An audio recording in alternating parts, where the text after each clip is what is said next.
Hello friends, good morning to all of you. GK academy में आपका स्वागत है। आज जो हम बात करने वाले हैं केमिस्ट्री में, जिसमें कि सबसे ज़्यादा इम्पोर्टेंट जो है अब टॉपिक स्टार्ट होने वाले हैं, जो कि इसके बाद जो है वो क्या है, पीटी पीरियोडिक टेबल जो है। इसमें सबसे पहले हम बात करेंगे इसकी डॉर्विनियर लॉ की, उसके बाद करेंगे न्यू लॉ की, उसके बाद करेंगे मेंडलीव की पीरियोडिक टेबल की, उसके बाद सबसे लास्ट हम बात करेंगे हम किसकी पीरियोडिक टेबल की, जिसे हेनरी मोजले ने बनाया था। अब सबसे पहले हम बात करते हैं किसकी, डॉर्विनियर लॉ। तो डॉर्विनियर लॉ ने क्या दिया था, सबसे पहले पूछा जाता है। तो इनका जो है ये लॉ जो था वो किसके ऊपर था, average atomic mass. Average atomic mass, इनका जो डॉर्विनियर का जो लॉ था ये किसके ऊपर था, एवरेज एटॉमिक मास।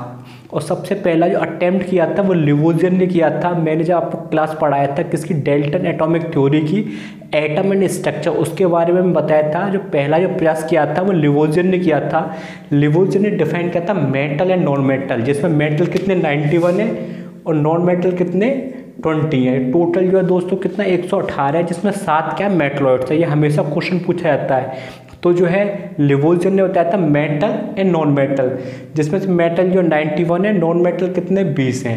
इसके बात करें डाल्टन, डाल्टन ने क्या एटॉमिक थ्योरी दी थी, किसने 1808 में डाल्टन ने, पर क्या हो गया बाद में फेल हो गई। इन्होंने की सबसे छोटी जो एलिमेंट्स है वो क्या एटम है, वो क्या इंडिविजिबल है। इंडिविजिबल का मतलब होता है उसे तोड़ा नहीं जा सकता, उसे डिवाइड नहीं किया जा सकता। पर बाद में क्या हुआ, एटम का पार्ट निकला इलेक्ट्रॉन, प्रोटॉन और न्यूट्रॉन। जो इलेक्ट्रॉन जो होता है वो क्या नेगेटिव चार्ज रहता है, प्रोटॉन जो रहता है पॉजिटिव चार्ज रहता है, और जो न्यूट्रॉन रहता है वो क्या न्यूट्रल रहता है।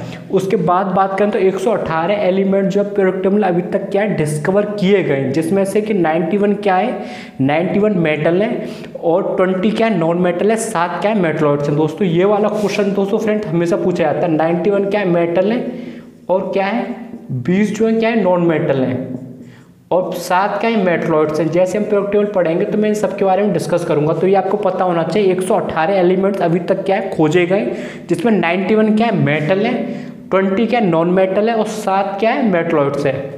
इसके बात करें तो इसकी जो प्रॉपर्टी जो थी, जो डॉर्विन लॉ ने जो दी थी, इसकी प्रॉपर्टी क्या थी, based on their property all the elements are arrange in order known as periodic table. तो ये क्या अपने प्रॉपर्टी के हिसाब से क्या अरेंज किए गए, किसमें, पीरियोडिक टेबल में।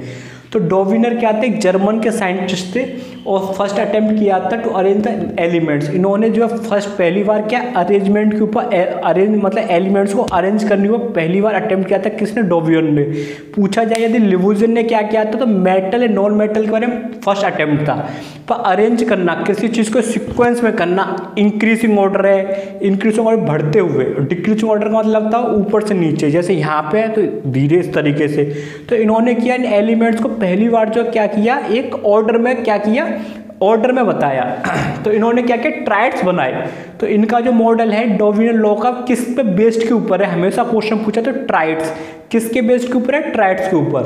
तो इन्होंने पहला बताया था एल्काली मेटल ग्रुप, जो इनका पहला जो मेटल ग्रुप हुआ उसको बोलता है एल्काली मेटल ग्रुप। इसके अंतर्गत क्या रहा, इसके अंदर जो एलिमेंट्स है हमें पता होना चाहिए, पूछ लेता है कि एल्काली मेटल ग्रुप में डॉर्विनियर ने जो लॉ दिया था, रेलवे का फेवरेट क्वेश्चन है, किसमें, पीटी से, पीरियोडिक टेबल से। और सबसे ज्यादा इंपॉर्टेंट टॉपिक चल रहा रेलवे के पर्पज से। तो उन्होंने पूछा एलिमेंट जो लिथियम, सोडियम, पोटेशियम की क्या होती है, सिमिलर जो क्या होते हैं केमिकल प्रॉपर्टी रहते हैं। इन्होंने नाम दिया alkali metal, alkali metal group. तो क्या करते हैं, ट्राइड्स बनाते हैं। क्या बनाते हैं, ट्राइड्स बनाते हैं। तो ट्राइड्स क्यों बनाते हैं, क्योंकि इनकी सेम क्या होती है, केमिकल प्रॉपर्टी होती है। सारे जो एलिमेंट्स होते हैं क्या होते हैं, मेटल होते हैं, पहला पॉइंट। दूसरा क्या होता है, इनकी बैलेंसी क्या होती है, 1 होती है। देखो आज ये आपको क्या है, यदि ये पता है लिथियम है तो ग्रुप 1 में आते हैं, और ग्रुप 1 की वैलेंसी क्या होती है, 1 होती है। और किस में होते हैं, ये सारे मेटल होते हैं। तो इन्होंने बताया लिथियम का जो एटॉमिक मास है, ये क्या है, जितने भी हैं एटॉमिक मास है। तो ये आपको याद होना चाहिए 1 से लेकर 30 तक। एटॉमिक मास लिथियम का जो होता है 6.94 होता है, सोडियम का जो होता है 23.0 ये रहता है, पोटेशियम का 39 रहता है। तो इन्होंने क्या एवरेज एटॉमिक मास, जब मास की बात की जाती है तो बी का जो मास होना चाहिए दोनों की इक्वल होना चाहिए। तो B equal to A plus C upon 2। तो 39 का अप्रॉक्स ले लिया, 6.9 को हम 7 भी कर सकते हैं डिवाइड बाई 2, तो 23 आ रहा है जो कि अप्रॉक्स है किसके, सोडियम के। तो यहाँ तो क्या हुआ, ये ट्राइड जो है, ये थ्योरी जो है डॉर्विनियर की यहाँ तो सक्सेस हो गई, किसमें, एल्काली मेटल ग्रुप में। इसके बाद उन्होंने 4 और दिए ट्राइड्स। तो जो उनका दूसरा वाला ट्राइड था वो एल्काली मेटल अर्थ ग्रुप में था। अब पहला तो उनका क्या हुआ सक्सेस हुआ एल्काली मेटल ग्रुप वाला। सेकंड उन्होंने दिया एल्काली अर्थ मेटल, इसमें क्या कैल्शियम, स्टोनियम और बेरियम, इनकी भी क्या सिमिलर प्रॉपर्टी होती है। सारे क्या होते हैं, ये भी क्या होते हैं एलिमेंट्स होते हैं, और इनकी वैलेंसी क्या होती है +2 होती है। क्यों +2 क्यों होते हैं, ग्रुप 2 में आते हैं, ये हमें पता होना चाहिए ग्रुप 2 में आते हैं। तो सारे जितने एलिमेंट्स हैं क्या है मेटल हैं, इनकी वैलेंसी जो है क्या है +2 है। इसे इन्हें क्या बोलते हैं डाइवेलेंट बोला जाता है, उन्हें क्या मोनोवेलेंट कहा जाता है क्योंकि वैलेंसी 1 है। डाइवेलेंट क्यों बोले जाते हैं क्योंकि वैलेंसी क्या है 2 है। तो कैल्शियम का जो एटॉमिक मास हो गया 40 हो गया, ये क्या एटॉमिक मास है, ये क्या एटॉमिक मास है। स्टोनशियम का जो एटॉमिक मास है 87.6 है। बेरियम का जो है वो 137.3 यू है। तो पहली बार हमने क्या एवरेज एटॉमिक मास की बात की थी V=A+C/2। तो यहाँ पे फॉर्मूला लगा दिया तो अप्रोक्स जो 87.6 के अप्रोक्स आ रहा है। आप करके देखो 87.3 आएगा जो कि अप्रोक्स है किसके 87.6 के। जो थर्ड इन्होंने जो है ट्राइड्स दिया था डॉविन ने, बोलता है हेलोजेंस ग्रुप। हेलोजेंस ग्रुप में कौन जाते हैं क्लोरीन, ब्रोमीन, आयोडाइन, इनकी भी क्या होती है सिमिलर जो केमिकल प्रॉपर्टी होती है। तो बात करें ये इससे पहले जो ये था alkaline metal, alkaline earth metal क्या थे मेटल थे। हेलोजन वाले मेटल्स के बाद जितने रहते हैं क्या होते हैं नॉन मेटल होते हैं। तो ये सारे के मेटल्स क्या है नॉन मेटल है, इनकी वैलेंसी क्या +1 है क्योंकि हेलोजन ग्रुप्स की बात कर रहे हैं हम, जिसमें क्लोरीन, ब्रोमीन, आयोडाइन। तो क्लोरीन की एटॉमिक मास की बात करें तो 35.5, ब्रोमीन की बात करें तो 79.9, आयोडीन की बात करें तो 126.9। तो V=A+C/2। तो V जो है इसका जो एटॉमिक मास आएगा वो अप्रोक्स किसके 81.12 आ रहा है, जो अप्रोक्स किसके 79.9 के है। इसके बाद जो उन्होंने फोर्थ वाली थ्योरी जो दी थी उसे बोलते हैं ऑक्सीजन फैमिली, क्योंकि इसमें क्या ऑक्सीजन के फैमिली के सारे सदस्य आते हैं। तो ऑक्सीजन फैमिली की बात करें तो सल्फर, सेलेनियम और टेलिनियम, इनकी भी क्या होती है सेम केमिकल प्रॉपर्टी होती है। अब बात करते हैं किसकी सल्फर की।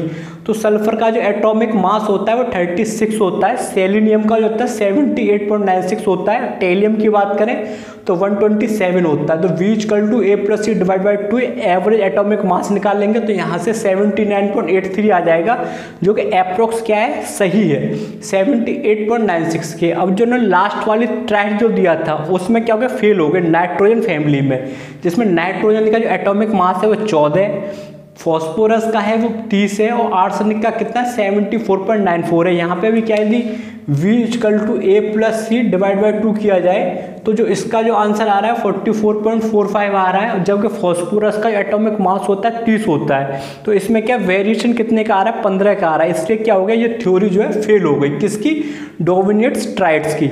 अब इसके अलावा बात करें लिमिटेशन क्या आती है इसमें कि जो एक्चुअल एटॉमिक मास है मिडिल वाले एलिमेंट का वो क्या है अप्रोक्स जो 31 है, किसका फॉस्फोरस का, लास्ट वाले ट्राइड्स की बात करें। और ये क्या है बहुत ही ज़्यादा लोअर देन है, एवरेज आ रहा है 44.45, इसलिए क्या हो गई थ्योरी फेल हो गई। कहीं ना कहीं ये चीज़ समझ में आ गई कि जो डॉविन ने जो बताया है कि क्या एवरेज एटॉमिक मास के हिसाब से उन्हें क्या एक उसमें सीक्वेंस में रखा जाए, वो क्या हो गया फेल हो गया। तो हमें पूछा जाएगा कि डॉविन ने जो दिया वो किस बेसिस के ऊपर दिया। तो डॉविन ने जो लॉ दिया एवरेज एटॉमिक मास में दिया, उसने 5 ट्राइड्स दिए। इसने क्या ट्राइड्स कहा जाता है एवरेज एटॉमिक मास। पहला जो हो गया वो एल्कलीन मेटल ग्रुप हो गया, सेकंड वाला एल्कलाइन अर्थ मेटल हो गया, थर्ड वाला क्या हो गया हेलोजन फैमिली, चौथा वाला ऑक्सीजन फैमिली और जो लास्ट वाला था नाइट्रोजन फैमिली। इसमें आके क्या हो गया ये फेल हो गया। फेल क्यों हो गया क्योंकि जो इसमें जो बीच वाला जो आता है फॉस्फोरस जो आता है उसमें क्या है एवरेज आना चाहिए था 44.45 और जो फॉस्फोरस का एटॉमिक मास है वो 30.0 यू, इसलिए क्या हो गया फेल हो गया। तो दोस्तों इसके बाद हम नेक्स्ट क्लास में बात करेंगे न्यू लैंड्स की, और ये क्या बहुत ज़्यादा इंपॉर्टेंट टॉपिक है किससे रेलवे के पर्पज़ से। तो दोस्तों ज़्यादा से ज़्यादा लाइक करें, शेयर करें, सब्सक्राइब करें। थैंक यू दोस्तों।